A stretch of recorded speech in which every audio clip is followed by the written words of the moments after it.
तुम्ही पाहू शकता यांच्या स्किनवर खूप सारे पिगमेंटेशन आहे. साधारणतः यांचा मेलॅस्मा 4 ते 5 वर्षापासून आहे. यांच्यासाठी आपण केमिकल पील विथ एक्सफोलिएशन करणार आहे, जे की केमिकल पील केल्यानंतर सुपरफिशियल लेअरवर त्यांचं वर्क करणार आहे. आणि साधारणतः आपल्याला केमिकल पीलचे सेशन 4 ते 6 करावे लागतील, कारण यांचे जे स्किन दिसत आहे यावर पिगमेंटेशन खूप सारे आहे आणि भरपूर वर्षापासून आहे.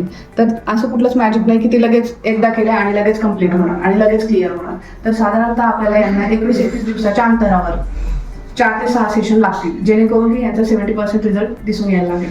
त्याचबरोबर यांना आपल्याला मेडिकेशन पण द्यावे लागतील, जसे की मल्टीविटामिन्स, अँटीऑक्सिडंट, हे सारे ट्रीटमेंट चालू करावे लागतील.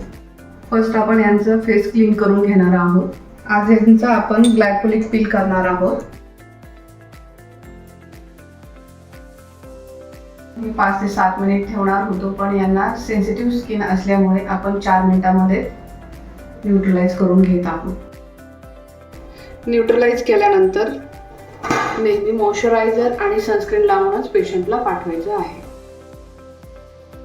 साधारणतः 1 दिवस उन्हामध्ये जायचं नाहीये. जरी तुम्हाला उन्हात जायचंच असेल तर प्रॉपर तुम्ही मॉइश्चरायझर, सनस्क्रीन यूज करूनच विथ स्कार्फ यूज करूनच तुम्ही बाहेर जाऊ शकता. 3 दिवसानंतर तुम्हाला पिलिंग स्टार्ट होते. ते साधारणतः 7 ते 8 दिवसापर्यंत पिलिंग स्टार्ट राहते. तर त्यावेळेस तुम्ही दर 2 तासाला 3 तासाला मॉइश्चरायझर यूज करू शकता.